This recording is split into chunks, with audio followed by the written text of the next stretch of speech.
Hello, everyone. I am Diana. I am a white woman with black hair. I'm wearing a braid today, and also a white blouse with animals and plants. And behind me, I have a red purple curtain and a window from where you can see lots of plants in Amsterdam. What about you, Gilda?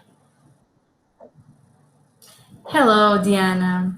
My name is Gilda. I am a white woman, but with I used to say that I'm a white woman with a black heart because I grew up in Africa and I'm very passionate about Africa.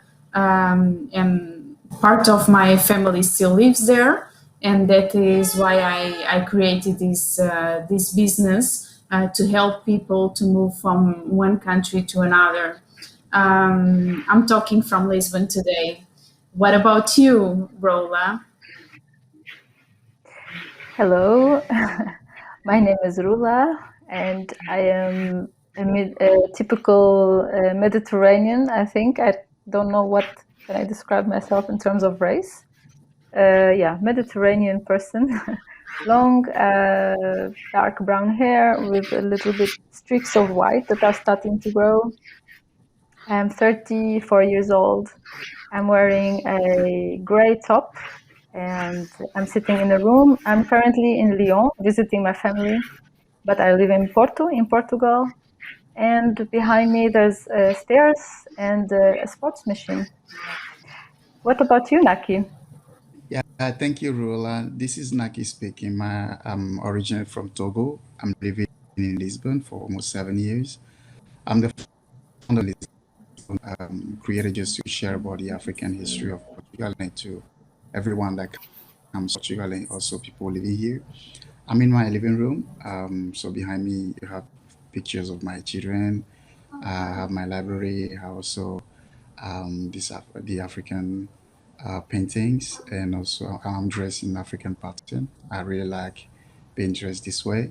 But yeah, I like being described as people from the world because I love being with everyone, even though I was born in Togo. Nice. Oh, Really nice hello, painting behind you, everyone. Naky. It is beautiful. So, I want to welcome you all to this Rock in Rio Humanorama conversation. We have the four of us, Rula from Syria, Naky from Togo, Gilda from Portugal, and me from Portugal also, but in the Netherlands. And our session today is called Stories of a World Without Borders. Because one of the best ways to travel is through stories. It's what we've been doing since forever, right? And it's one of the things that make us human. And statistics say that 1 in 30 people are migrants. Well, in this conversation, I think all of us either are or have been a migrant. So we have 4 and 4. And this is something we all have in common, and we will be talking about it's migration. Gilda works with an organization that works with migrants, and Naki, Rula, and me are all part of the Speak family, which is a Portuguese project in different parts of the world that connects migrants, locals, and refugees through language and cultural exchange. And I hope we can go further in this topic as we talk. But I think we should start from the beginning. So, who are you? Where are you from? And how was your life when you were younger, before you left your country? Maybe I can Okay, start. Diana, nice. Or Yeah. Gilda. Go, please, Gilda. Okay, I grew up in Angola, and there was a civil war by then. It was in the 80s. But despite that, I had a very happy childhood. Um, we would uh, we would walk on the beach every day on the sunset. We would spend many days by the seaside. It was always summer. You know, the fruit had this flavor that we can never forget, and it's not easy to find other places. And when I was very young, because I lived in Africa, My parents were concerned about my education, so they used to send me to a summer school in London, and that was where I got to meet so many people from different countries from all over the world, and this was what made me today someone that wants to help other people to move, in this case, to Portugal, because it is where I live now. People that want to relocate to Portugal, people from Portugal that want to relocate to other parts of the world. So my childhood really had an impact on the person that I am today and on what I do today. And you, Rula? Nice story, Gilda. Well, I was born in Syria and stayed there for my most of my childhood and my youth. So I used to only travel just for tourists, but somehow I always had in mind some. It was not like a dream, but I always had this in the back of my mind that I would love to travel. I like to see the world. And then by coincidence, I happened to, with the start of the war in Syria in 2011, I joined a humanitarian organization, the Red Cross. And it just happened that it's an international organization that has a lot of traveling. So it was perfect for me because, of course, I felt that I could do something in reaction to the war, that, you're not just passive, you're trying to actually do something which is which is very fulfilling and very satisfying. And at the same time, I got to do my work, but also to travel. So I traveled all over Syria in all the cities and little villages. And then I also, for the last 10 years, we have been moving into different countries.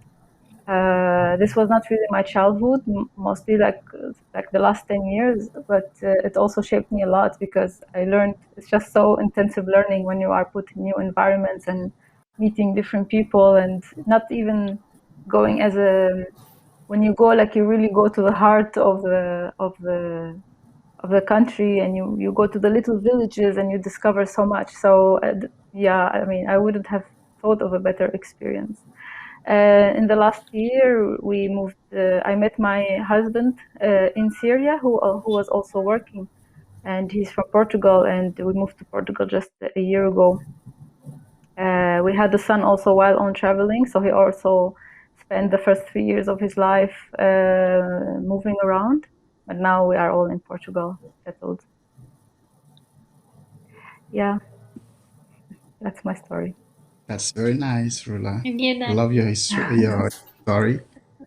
And yeah, Gilda, Thank that's very nice to know that you were born in Angola, and then yeah, for some reasons you have to move out, and for your education to belong in London. And you, Rula, had to be from Syria, and then since childhood having the dream to travel, and now you are in Portugal, but you've been traveling also to other places before being or before settling in Portugal. And I think we all have like part of our history that really join each other because since we're not either living in our countries or we've been traveling before coming back to our country, it's still like a life of traveling and a life of experiences. And it's also my case. Born in Togo, raised part of my life in Togo, in Ivory Coast. I've been moving to other places like Ghana, Benin, Cameroon, Senegal. So I'll be all around, either for an experience or just for traveling. And I've always wanted to know better, and I have the opportunity to really do that. And but I don't know every single village like you did, like you do, Rula. But I try to know at least most of the different places of my country. And yeah, now being in Portugal for 7 years, it's also, I won't say it's a dream because I've never dreamed about Portugal. I've never even felt like I would be in Portugal. But coming here was like also another step in my life when I have to meet with another language. This is why I always say that speak has been in the center of this achievement, being confronting like a new language and a new mentality, a new city life, a new social life. So it has been something really, really interesting, and I really thank my star. I would say that I have this experience in Portugal. So yeah, I said it before. I'm running the African tour that is created a few years ago, and I hope during this conversation we can also talk about it. But yeah, that was very nice to know about your languages and your stories, and I'm really impressed about it. It's so interesting to see that we're all moving, we're all humans moving in the world, and all for very different reasons. I lived in Portugal for a bit over 30 years, and I never thought I would leave. I love Portugal. It's such a special country with a little everything, and I had such a beautiful life there. And I thought I'm not going to leave, but I always thought, okay, if I ever leave Portugal, I will go to a warmer country. And then in 2017, I was visiting the Netherlands again, and I thought, okay, I'm not coming back to this country anytime soon. And then the next year I was moving here. So yeah, it's very interesting how these things happen. When I started visiting the Netherlands more often, because I went to Panama in 2018 to a festival called Tribal Gathering, and I met my soul sister there, and then I started visiting her here. And every time I would come, I would just have like this very deep feeling that would tell me, don't go, don't go back, just stay. And eventually I listened to that voice and I stayed. And yeah, I really feel the Netherlands now like my home. It's beautiful. Like when I walk in the street sometimes I almost feel like I'm in a musical. It's like the country hugs me. And I was listening to all of you and I was wondering, do you feel Portugal like your home? Where do you feel is your home, or do you feel you have several homes? That is a very tricky question, Diana, because in my case, I do feel that I have two homes.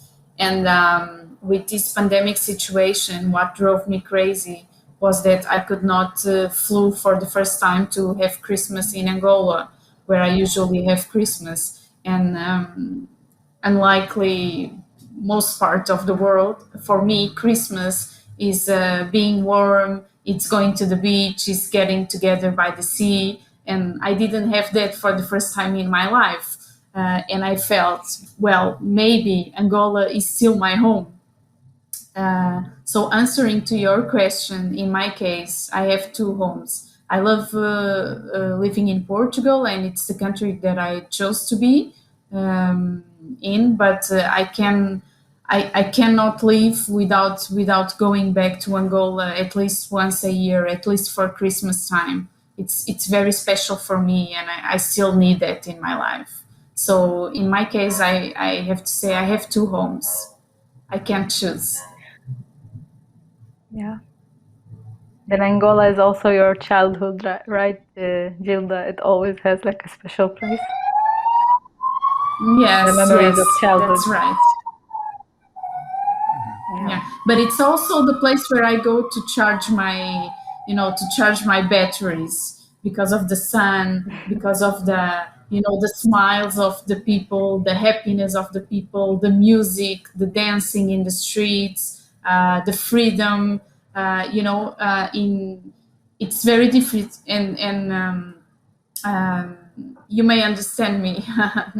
uh, because it's very different. The freedom that we have in Africa, we can go and when it starts rain, we go outside and we start dancing in the rain.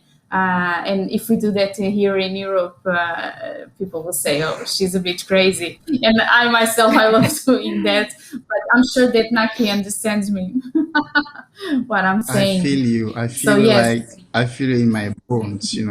I feel it in my bones what you're saying because I have the same. and don't you feel I that have the same. this yeah, the saying that you are an alien when you are outside, it makes sense in these kind of situations where you want to be, your what you are in reality. But here in Europe, there are too many things and too many boundaries, and that's why one of my modes is breaking boundaries. You know, being as free as possible, moving as free as possible. I That's love what that, I think, Gilda. what I feel. I love that. Yeah. And I have to say, I've been very lucky to find the people in Amsterdam that go out and dance in the rain, although it's not very common, Oh, but I have found some here. Yeah. And you, great. Naky, Yeah, where is your home? I have, yeah, what is my home? I would say the same like Gilda. I have, but okay, me, I don't have two homes. I think sometimes I don't, it's difficult for me to choose like the place I would like to live forever. But in my heart, I have a home. So this is where I come from. But being lucky and traveling around, sometimes I'm like, I really like all this place. I would like to live there maybe 1 or 2 years or just to have a new experience and come back again. But always coming back is like finishing in my country, ending in my country. So, Portugal, I'm here in Portugal for 7 years. I've never lived longer in another country than my country. Okay, so you can imagine, apart from Ivory Coast, where I also lived in my childhood, I lived almost 8 years in Ivory Coast. So I always think like, Portugal is nice. I have a good life here, but yes, I would like to end in my country. But I also have other countries. I would like to live in Senegal. I'm thinking about Ivory Coast sometimes. Sometimes I feel like okay, some things from Spain. I really like some things from Spain. I would like to go back to Spain and live somehow. So it's very difficult, as you say in the beginning, that is a little bit tricky as a question. But I have a house that is my heart. Yeah, that's my country, where I come from, where I was raised, where the breast that feed me came from, where the language I shared from my childhood is from, where the food I've been nourished with came from, where the streets, where the mountains, where the difficulties, or where the smile, all those things come from. So these are all the things that shape me before moving to other places. So yeah, I have one hot house, but I have several one around the world where I would like to spend some times. And you, Rula, Rula. tell Yeah, us. yeah. I mean, really, all what you said. I agree on everything. I think it's really hard to belong somewhere. In my case, yeah, there's always a special place for childhood memories, and I think this is what makes the place where you have. For some people, did not even grow in one place. Some people have been growing on the move. In my case, I spent the first almost 20 years in my life in Syria, so definitely that I consider it's linked. I have some deeply rooted memories in Syria that I consider as home. But then it's really amazing how fast I at least, get attached to any new place I go to, regardless of the place, any place, whether it's pleasant, whether it's dangerous, whether it's comfortable. The minute you go somewhere and you start to make connections with the people and you start to learn a little bit about the language and about the habits, and you are shocked or surprised by how things are different, because some things we take as granted. This is the way things are. This is the way you react to a certain situation, like dancing in the rain is crazy thing here in Europe, but it's actually something completely normal in other countries. So when you start to make these new connections, there was in every country I have been to, I had always reflected, okay, maybe I could live here, maybe I could stay here.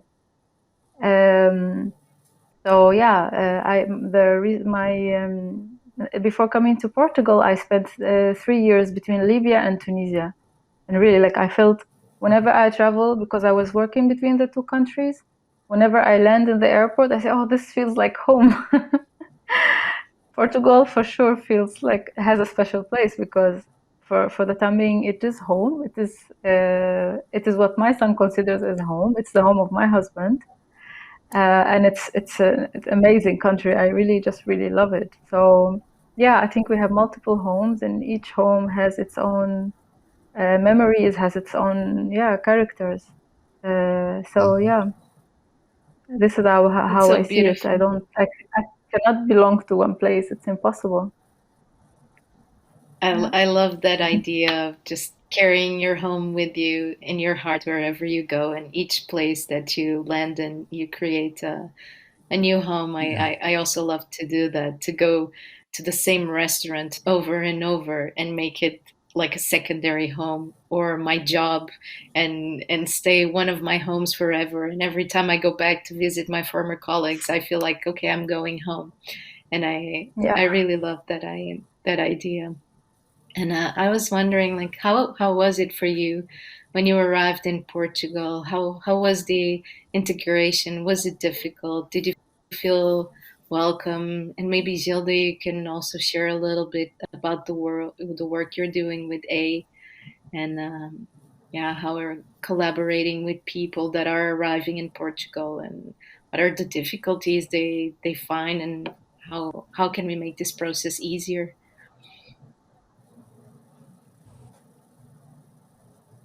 I think that Portugal is a very, correct me if you think I'm wrong, but from my experience, I think that Portugal is a very warm and welcoming country, and still an open mind country to receive different cultures and different people. And the feedback that I get from my clients and from the people that I help is that they are they feel welcome, and they feel very warm welcome by the people. The main problems that they face is the bureaucracy, and that is why we exist, to try to make the process of the bureaucracy a little bit smoother, because that's for sure the hardest part of coming to Portugal, not the cultural part, not feeling welcome by the people.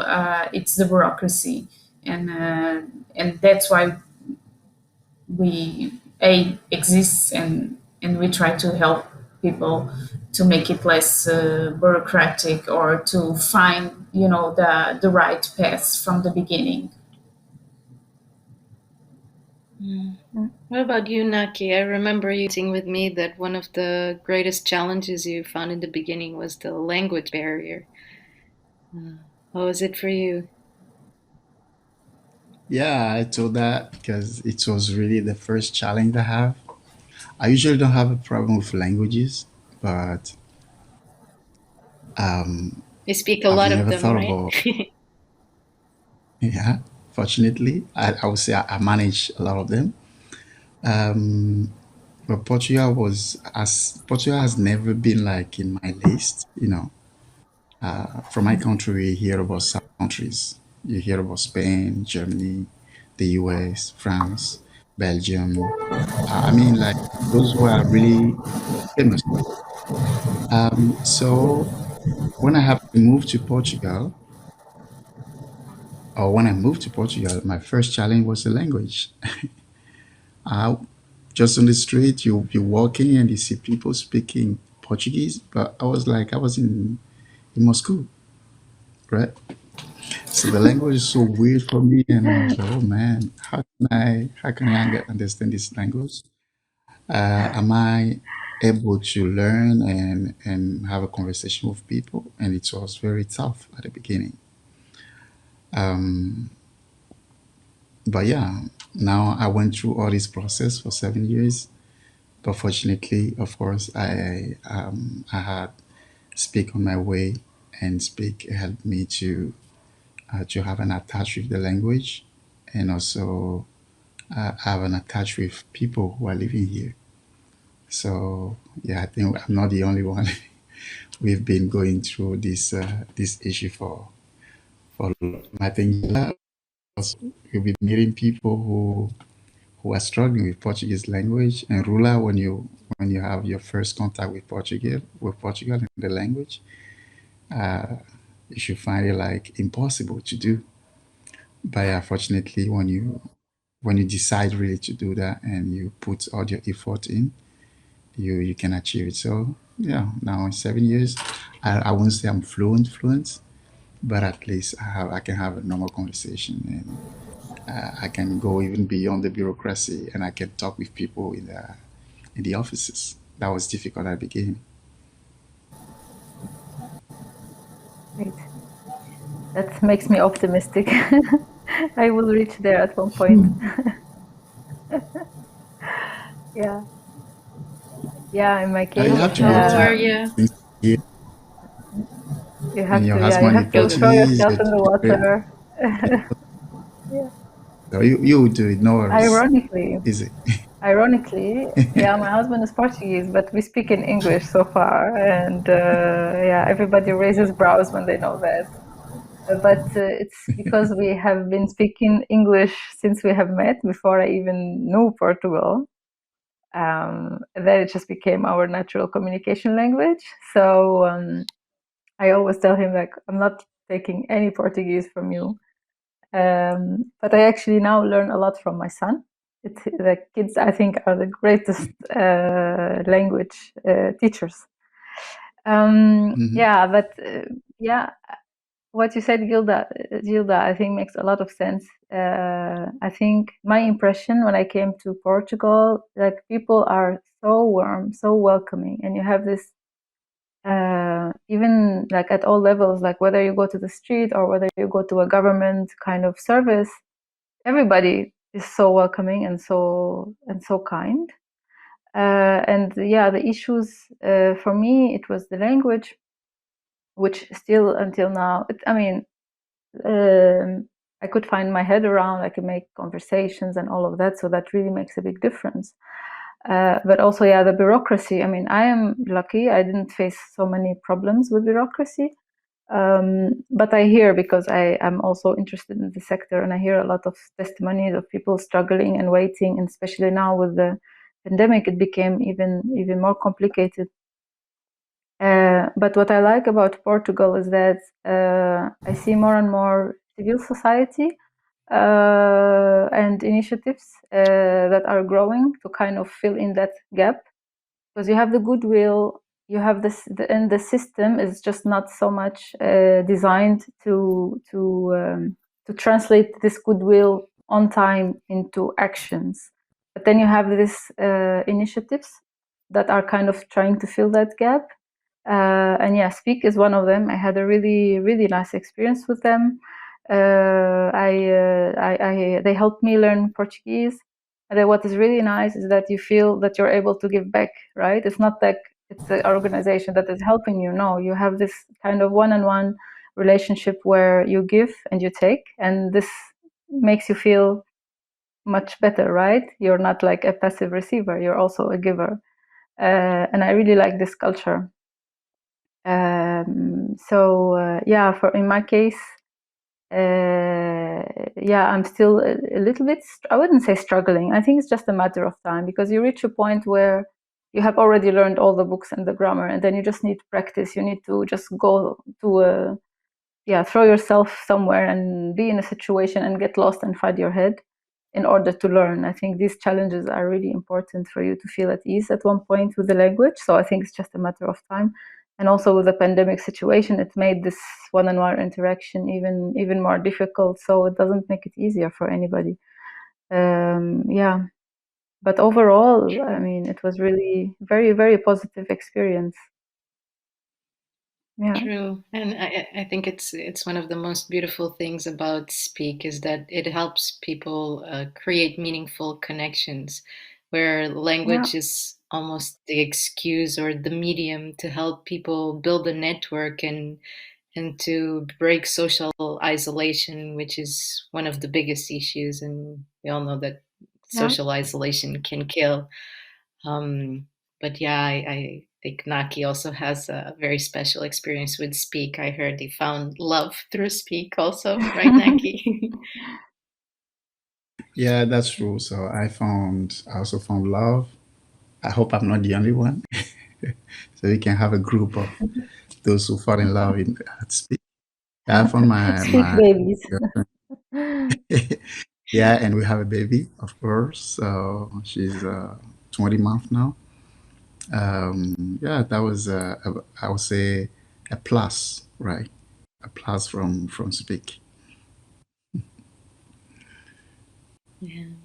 I was wondering, Gilda, what are the most important things when integrating a migrant into Portugal, and what role has Portugal has had in the integration of migrants? Your microphone, Gilda. Sorry, can you hear me? Yes. Can you Yes. hear Welcome me? back. Yeah, we Okay. hear you. Sorry. I was going to complete something that Rula was saying, that in Portugal it's not just saying that we are warm and welcome, that things really, initiatives do happen and things do happen. And as an example, Portugal was the first and for a long time the only country that said that immigrants that were not legalized were able to go to hospitals if they had COVID. Yes. And then there was the measure of vaccinating these people despite they being not legalized. Many other European countries, they people need to be legalized and people need to have social security number to have the vaccine. So I think that Portugal is much ahead on time on these kind of things, and it makes me very proud. I have to say, and also there is a study. I don't know if you're aware that says that it has different topics such as access to education, access to family reunion, access to nationality. These different topics all put it together. It makes Portugal the second country in the world that most welcome and integrate migrants. So I think that this answers your question, Diana. Yeah, Portugal is definitely a very special country. A very special country, yeah. And I was thinking that yeah, we can also not finish this conversation without talking about what's going on in Afghanistan right now. And I was wondering what is our role as humans? What is our duty as humans? And what can we do to help? What is our duty in this situation?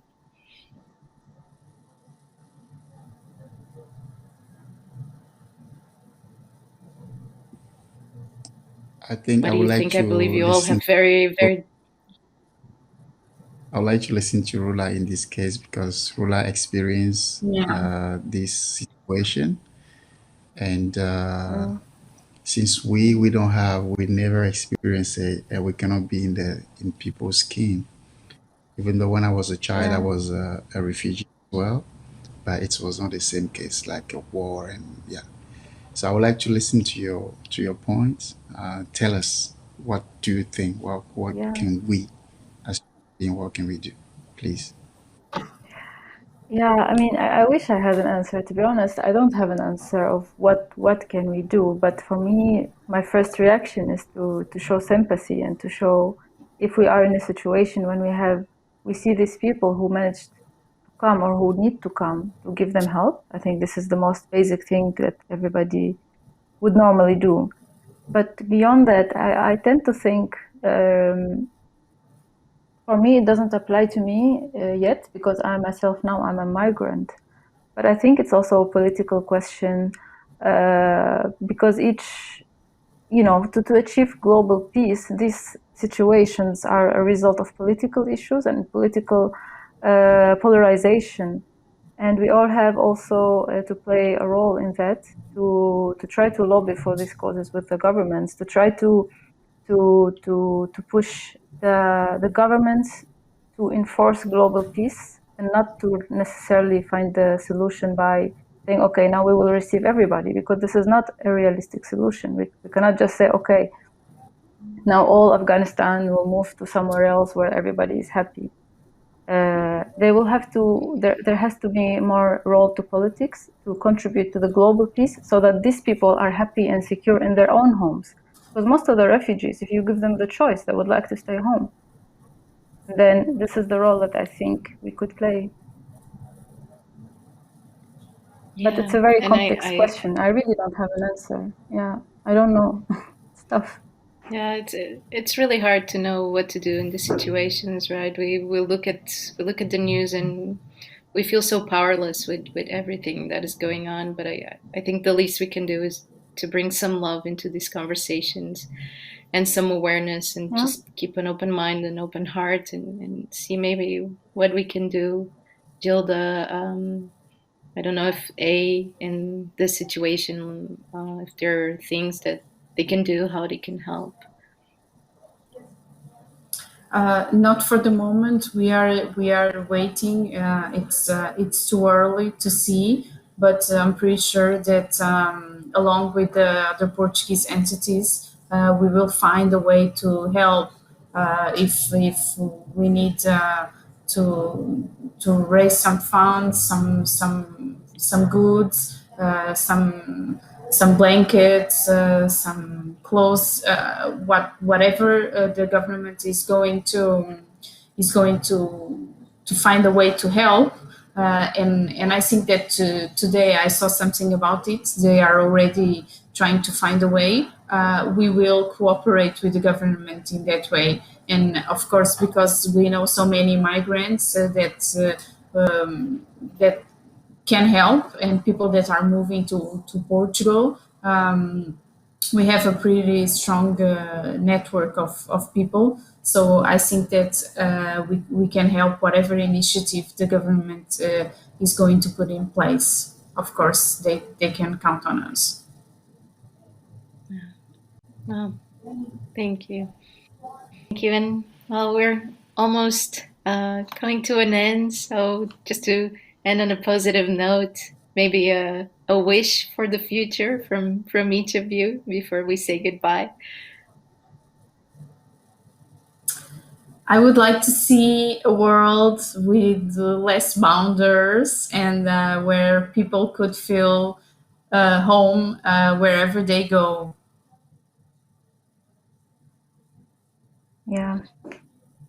Yeah, for me, I would like to see a world where people don't feel the urge to leave their homes for security or for economic reasons or for dignity. And then when they choose to leave, they can leave with dignity, and they can choose to come back whenever they want. Yeah, I just wish more love for this world. We just need to be able to embrace each other and get along with each other, and forgetting like our original religion or whatever thing that surrounded us. So yeah, much love for everyone. Yeah, I'm with you on that one, Naky. I have a good friend Thank that you. says Much love back. the brave ones don't put they don't put love at the center of their lives. They put their lives at the center of love. And that's also what I wish to see. More brave ones putting their lives at the center of love. And I want to thank you all, Gilda, Rula, Naky. Thank you so much for your time, for your presence. It was really, really wonderful to talk with each of you and hear your stories and share stories. So thank you. Yeah, Thank you Thank you. It was Really nice amazing meeting you. Yeah. Thank you. Same here.